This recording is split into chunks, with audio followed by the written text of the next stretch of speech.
നിങ്ങൾ കേട്ട് കാണും, അമേരിക്കയെ നടുക്കിയ മറ്റ് ഒരു ട്രക്ക് കൊണ്ടിടിച്ച് വളരെയധികം പേരെ കൊന്നു. ഏകദേശം 15ഓളം പേരാണ് കൊല്ലപ്പെട്ടത് പുതിയ റിപ്പോർട്ട് അനുസരിച്ച്. അതേപോലെ 7ഓളം പേര് വളരെ സീരിയസ് ആണ്. ഇത് ചെയ്തത് ചില കാര്യങ്ങൾ മാത്രമേ പുറത്തു വന്നിട്ടുള്ളൂ. ഇയാളുടെ ഒറിജിൻ ഒന്നും പറയുന്നില്ല, നേറ്റിവിറ്റി ഒന്നും. ഇയാളുടെ പേര് ഷംസുൽ അൽ ജബ്ബാർ എന്നാണ്. ടെക്സാസ് സ്വദേശിയാണ്, അമേരിക്കൻ സിറ്റിസനാണ്. അഫ്ഗാനിസ്ഥാനിൽ അമേരിക്കൻ പട്ടാളത്തിൽ വർക്ക് ചെയ്തിട്ടുണ്ട്. അതായത് അമേരിക്കൻ പട്ടാളത്തിൻ്റെ വെറ്ററനാണ്. ഇദ്ദേഹത്തിൻ്റെ ബ്രദർ പറയുന്നത് ഇദ്ദേഹവും അദ്ദേഹത്തിൻ്റെ ബ്രദറും ഒരുമിച്ചാണ് ഇസ്ലാമിൽ പോകുന്നത്. അതിനുശേഷം ഈ ക്രൂരനായ ഈ ആൾക്കാരെ കൊന്ന ഈ എക്സ് അമേരിക്കൻ ആർമി ജവാൻ റാഡിക്കൽ ഇസ്ലാമുമായിട്ട് ബന്ധമായി. അതായത് ISIS ആ രീതിയിൽ. കാരണം ഈ ബ്രദർ ജബ്ബാർ എന്ന് പറഞ്ഞ ബ്രദർ പറയുന്നത്, ഈ പറയുന്ന ഷംസുൽ അൽ ജബ്ബാർ ഈ റാഡിക്കൽ ഇസ്ലാം ആയതോടുകൂടി ഇയാളുടെ ശരീരഭാവവും രൂപവും സംസാരവും എല്ലാം പൂർണ്ണമായിട്ട് ഒന്ന് മാറി. ഒരു മനുഷ്യനല്ലാത്ത രീതിയിലാണ് ചിന്തകൾ മുഴുവനും പോയത്. അപ്പം ഈ പറയുന്ന ജബ്ബാർ എന്ന് പറഞ്ഞ ആളൊരു നോർമൽ മുസ്ലിമായിട്ടാണ് ജീവിക്കുന്നത്. ഇവരെ പേരൻസിനെ പറ്റിയുള്ള ഡീറ്റെയിൽസ് വന്നിട്ടില്ല. പക്ഷെ ഈ പറയുന്നയാൾ 2 കല്യാണം കഴിച്ചിട്ടുണ്ട്. ഈ 2 പേരും ക്രിസ്ത്യനും കൂടാണ്. അവർ ഈ പറയുന്ന പോലെ ഇസ്ലാമിലോട്ട് മാറിയോ എന്നുള്ള കാര്യം പറയുന്നില്ല. അവർക്ക് ഏകദേശം ഇയാൾക്ക് 20ഉം 19ഉം വയസ്സുള്ള 2 പെൺകുട്ടികളുമുണ്ട്. ഈ ഡീറ്റെയിൽസൊക്കെ അമേരിക്കൻ മീഡിയയിൽ പുറത്ത് വന്നിട്ടുമുണ്ട്. ഇനി ആലോചിച്ച് നോക്കുക ഇതിൻ്റെ അകത്ത് ഡെപ്ത് എത്രമാത്രമാണ്. അതായത് 9/11 ശേഷം ഏറ്റവും വലിയ സംഭവമായിരുന്നു അമേരിക്കയിൽ നടന്ന സാൻ ബെർണാഡിനോ കൂട്ടക്കൊല എന്ന് പറയും. ഞാൻ അതിനെപ്പറ്റി വീഡിയോ നേരത്തെ ചെയ്തിട്ടുണ്ട്. കാരണം ഞാൻ ലോസ് ഏഞ്ചലസിലുണ്ടായപ്പോൾ ആ സ്ഥലം പോയി കണ്ടത്. അതിനുശേഷം അതിനേക്കാളും വലിയ സംഭവമാണ് ഇവിടെ ഉണ്ടായിരുന്നത്. ഏകദേശം 15ഓളം പേര്. ഇതേ സമയത്ത് ലാസ് വെഗാസ്, അതായത് മറ്റൊരു സിറ്റി, അമേരിക്കൻ സിറ്റിയാണ്, അവിടെ ട്രംപിൻ്റെ ടവറുണ്ട്. ഞാൻ ഈ ടവറിൻ്റെ അടുത്ത് പോയിട്ടുണ്ട് ലാസ് വെഗാസിൽ പോയപ്പോൾ. ആ ടവറിൻ്റെ അടുത്ത് എലോൺ മസ്കിൻ്റെ കമ്പനി ഉൽപ്പാദിപ്പിക്കുന്ന ടെസ്ല വാഹനത്തിനകത്ത് ബോംബ് വെച്ചിട്ട് ഒരാൾ കൊല്ലപ്പെട്ടു, 3 പേര് സീരിയസ് ആയിട്ട് പരിക്കേറ്റു. അതായത് ഇത് പ്ലാൻഡ് ആയിട്ടുള്ള അറ്റാക്കാണ് നടന്നിരിക്കുന്നത്. മനസ്സിലാക്കുക, ജർമ്മനിക്ക് ശേഷം, ജർമ്മനിയിൽ ക്രിസ്മസ് സമയത്ത് അറ്റാക്ക് ഉണ്ടായി. അതിനുശേഷം അമേരിക്കയിൽ വീണ്ടും അറ്റാക്ക് ഉണ്ടായി. എന്തുവാണ് നമ്മളിത് മനസ്സിലാക്കേണ്ടത്? ശരിക്കും മനസ്സിലാക്കേണ്ട പലതുമുണ്ട്. അപ്പോൾ അമേരിക്കൻ പൊളിറ്റീഷ്യൻസും അമേരിക്കൻ ഒപ്പീനിയൻ മേക്കേഴ്സും ഒക്കെ പല രീതിയിലുള്ള അഭിപ്രായം പറയുന്നത്. ഇപ്പോൾ ട്രംപ് വളരെ മുമ്പ് തന്നെ കൃത്യമായിട്ട് പറഞ്ഞ അമേരിക്കയിൽ ക്രിമിനൽസും ഇതേപോലെ എക്സ്ട്രീമിസ്റ്റുകളും തീവ്രവാദികളും കൂടിക്കൊണ്ടിരിക്കുകയാണ്. അപ്പോൾ അതിനെതിരെ അവിടുത്തെ മെയിനായിട്ടുള്ള മീഡിയ മുഴുവനും ട്രംപിനെതിരെ എഴുതി. അതിനെപ്പറ്റി ട്രംപ് ഒരു ട്വീറ്റും ചെയ്തിട്ടുണ്ട്. അപ്പം നമ്മളിപ്പോൾ മനസ്സിലാക്കേണ്ട പ്രധാനപ്പെട്ട ഘടകം എന്ന് പറയുന്നത്, ഒരു രാജ്യവും സോഫ്റ്റ് സ്റ്റേറ്റ് ആകാൻ പാടില്ല. അതായത് സോഫ്റ്റ് സ്റ്റേറ്റ് ആയി കഴിയുമ്പോൾ നമ്മൾ മനസ്സിലാക്കേണ്ടത്, അമേരിക്കയും ഈ ജർമ്മനിലൊക്കെ ഉണ്ടാകുമ്പോൾ ഇന്ത്യ എന്ന് പറഞ്ഞ മഹാരാജ്യത്ത് നരേന്ദ്രമോദി എന്ന് പറയുന്ന ആൾ അതിനെ തടഞ്ഞു നിർത്തിയേക്കുക. അത് നമ്മൾ എല്ലാ രീതിയിലും അഭിനന്ദനം കൊടുക്കേണ്ടത് മോദി ഗവൺമെൻറ് തന്നെയാണ്. അതിനു മുമ്പ് ഇവിടെ ഭരിച്ചുകൊണ്ടിരുന്ന, അതായത് മൻമോഹൻ സിംഗിൻ്റെ UPA സർക്കാർ ഭരിച്ചുകൊണ്ട സമയത്ത് ഞാൻ നിങ്ങളോട് നേരത്തെ പല വീഡിയോയിലും ഞാൻ കണ്ടിട്ടുണ്ട് ബ്ലാസ്റ്റ് ഉണ്ടാവുന്നത്. പക്ഷേ അതൊരു തുടർച്ചയായിരുന്നു മൻമോഹൻ സിംഗിൻ്റെ 2 മന്ത്രിസഭയിലും. ഈ ഗവൺമെൻറ്റിന്, അതായത് കോൺഗ്രസ് നയിക്കുന്ന ഗവൺമെൻറ് ഒന്നും ചെയ്യാൻ പറ്റിയില്ല. അവിടെയാണ് നമ്മൾ മോദിയെ അപ്രീഷിയേറ്റ് ചെയ്യേണ്ടത്. ഇതിനെ ശക്തമായ നടപടിയെടുത്തു. അതുതന്നെയാണ് ജർമ്മനിക്കും പറ്റിയത്. ഇതിനേക്കാളൊക്കെ നല്ല ഫോഴ്സാണ് ഈ ലോ എൻഫോഴ്സ്മെൻറ്റും ഇൻ്റലിജൻസും ഒക്കെ ഇതിനേക്കാളും നല്ലതാണ് ജർമ്മനിയിലും അമേരിക്കയിലും. പക്ഷെ അവർക്കത് കാരണം അവരുടെ ധാരണ, ഈ 2 രാജ്യങ്ങളിലെ പല യൂറോപ്യൻ രാജ്യങ്ങളിലെ ധാരണ, അത് മനസ്സിലാക്കേണ്ട പ്രധാനപ്പെട്ട പോയിന്റ് ഉണ്ട്. അവരുടെ ധാരണ ഈ റാഡിക്കൽ ഇസ്ലാം എന്ന് പറയുന്നത് അവരെ കൊണ്ട് ഈസിയായിട്ട് ഹാൻഡിൽ ചെയ്യാൻ പറ്റും. അതല്ല ഈ സത്യം. കാരണം ഞാൻ ഇതിനെപ്പറ്റി പഠിച്ചപ്പം മനസ്സിലായത്, റാഡിക്കൽ ഇസ്ലാം എന്ന് പറയുന്നവർ അതിപ്പെട്ട് കഴിഞ്ഞാൽ ഇവൻ എന്താണ് ചെയ്യുന്നതെന്ന് പിന്നെ ഇവനെ പിടികിട്ടത്തില്ല. കാരണം ഞാൻ ഒത്തിരി പേരുടെ എക്സാമ്പിൾ എടുത്തു തരാം. പിന്നെ ഇവർ ഡയറക്റ്റ് സ്വർഗമാണ് സംഭവം. പൊട്ടിത്തെറിക്കുക, സ്വയമേ കൊല്ലുക, മറ്റുള്ള ആൾക്കാരെ കൊല്ലുക.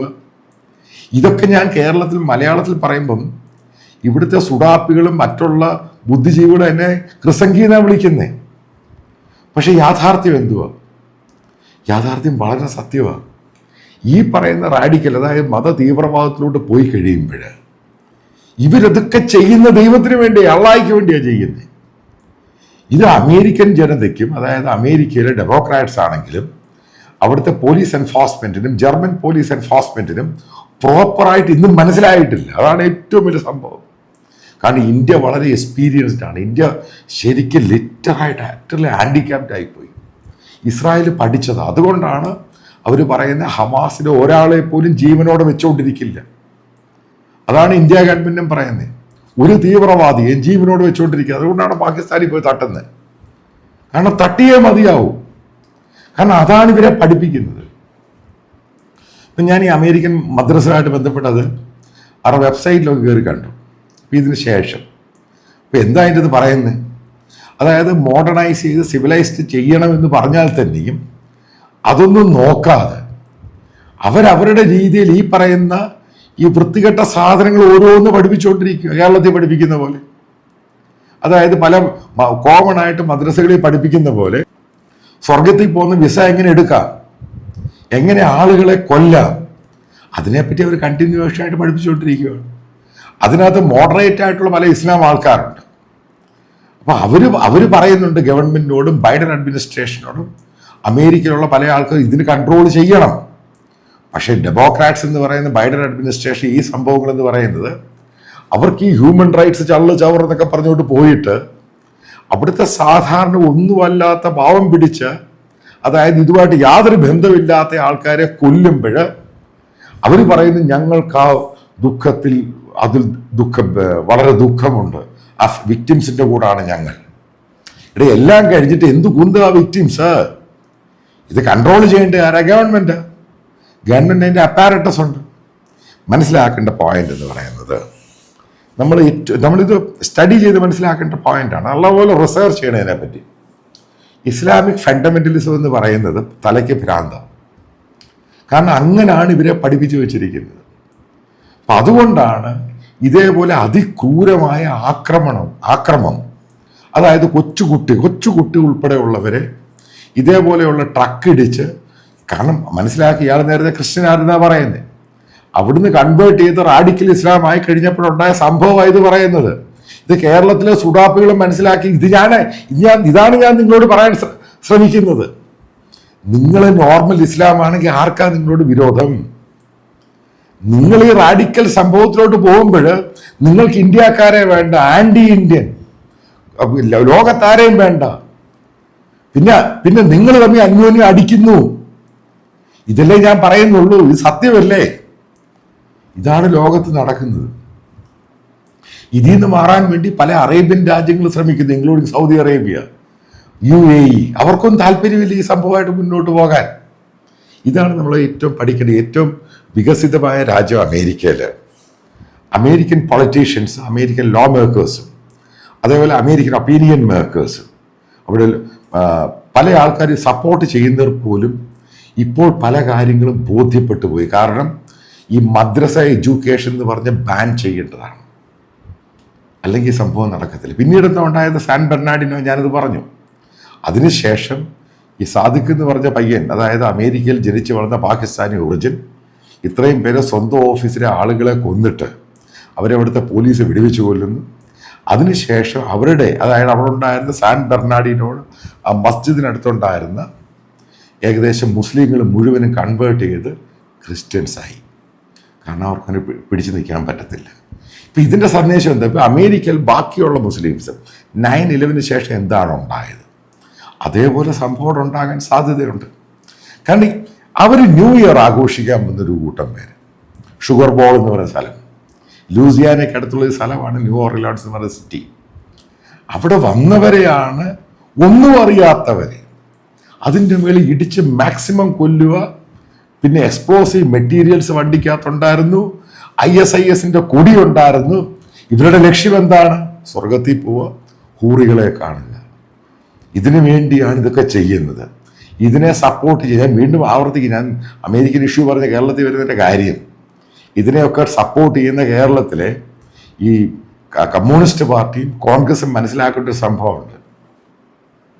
നിങ്ങൾ ആരെങ്കിലും കേട്ടിട്ടുണ്ടോ ഇസ്ലാമിക തീവ്രവാദി അല്ലാതെ ഏതെങ്കിലും ഒരു തീവ്രവാദി നിരപരാധികളായ മനുഷ്യൻ്റെ അടുത്തോട്ട് വണ്ടി ഇടിച്ച് കൊന്ന് കൊല വിളിക്കുക? നിങ്ങൾ കേട്ടിട്ടുണ്ടോ എവിടെ?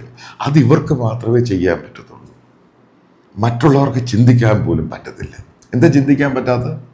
കാരണം അവരിൽ മനുഷ്യത്വമുണ്ട്. ഏത് മതമാണെങ്കിലും ഇവരിൽ ഈ മനുഷ്യത്വമല്ല. സ്വർഗത്തിൽ പോകാനിരിക്കുന്നവർക്ക് ഈ ഒരു സംഭവം, കാരണം ഇതിനകത്ത് കാതലായ പ്രശ്നമുണ്ട് ഈ മതത്തിനകത്ത്.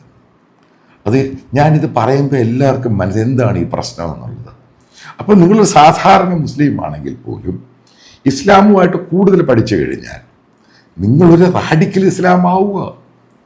അതിൻ്റെ എത്രയോ തെളിവുകളാണ് നമ്മുടെ മുമ്പിൽ വരുന്നത്. ഇതോരോന്ന് പറയുമ്പോൾ നിങ്ങൾ എന്നെ ക്രിസംഗി എന്നല്ല പറയേണ്ടത്. നിങ്ങൾ മനസ്സിലാക്കേണ്ടത് ലോകം വലിയ മാറ്റത്തിലാണ്. ഇനി ഉണ്ടാകാൻ പോകുന്നത്, ട്രംപ് വന്നു കഴിഞ്ഞാൽ പിന്നെ എന്താ ഉണ്ടാകുന്നത്? ഈ പറയുന്ന പോലെ യൂറോപ്യൻ രാജ്യങ്ങളും അമേരിക്കയും കൂടെ ചേർന്ന് ഈ പുല്ലും മതത്തെ തൊലച്ചു കളയും, ലിറ്ററലി തൊലച്ചു കളയും. അമേരിക്ക ദൂരെ കളയും, അവിടെ മദ്രസയും പള്ളിയും എല്ലാവരും ദൂരെ കളയും. കാരണം ട്രംപ് ആ കാര്യത്തിൽ യാതൊരു വിട്ടുവീഴ്ചയില്ല. അതിൻ്റെ കൂടെ ഇപ്പം വിക്റ്റിമായിട്ട് നിൽക്കുന്ന യൂറോപ്യൻ രാജ്യങ്ങൾ ഒരുമിച്ച് നിൽക്കും. ഇവിടെ പ്രശ്നം ഉണ്ടാകുന്ന ആർക്കാ? സാധാരണ മലയാളികൾ, ഈ പറയുന്ന അമേരിക്കയിലും യൂറോപ്പിലും ജോലി ചെയ്യുന്നവർ, അവിടെ ബിസിനസ്, അവരെ ഇത് ബാധിക്കാൻ പോകും. ഇതാണ് ഈ മതം കൊണ്ട് ഈ ജനങ്ങൾക്ക് കൊടുത്ത ഏറ്റവും വലിയ ഉപകാരം. അത് ഒരു കാര്യം വളരെ സത്യമായിട്ട് പറയാം, ഇന്ന് ലോകത്തിന് നല്ല പോലെ നിങ്ങളെ മനസ്സിലായി തുടങ്ങി. ഞാനൊരു സംഭവം പറഞ്ഞു. ഈ ഖത്തർ വേൾഡ് കപ്പ് സമയത്ത് അതോടുകൂടി ലോകത്തിന് മനസ്സിലാവും ഇസ്ലാം ഏതാണ്. കാരണം അന്ന് ഈ സംഭവം എന്താണെന്ന് പിടികിട്ടത്തുള്ളൂ. അതിൻ്റെ ഓരോ ചലനങ്ങളാണിത് മനസ്സിലാക്കുന്നത്. ഇസ്ലാമിൻ്റെ എന്ന മതം, അതായത് വരാൻ പോകുന്ന സമയങ്ങളിൽ ഭീഷണിയല്ല, അത് വെടിതീരാൻ പോവുകയാണ്. അതിൻ്റെ ലക്ഷണങ്ങളാണ് ഓരോന്നും കണ്ടുകൊണ്ടിരിക്കുന്നത്.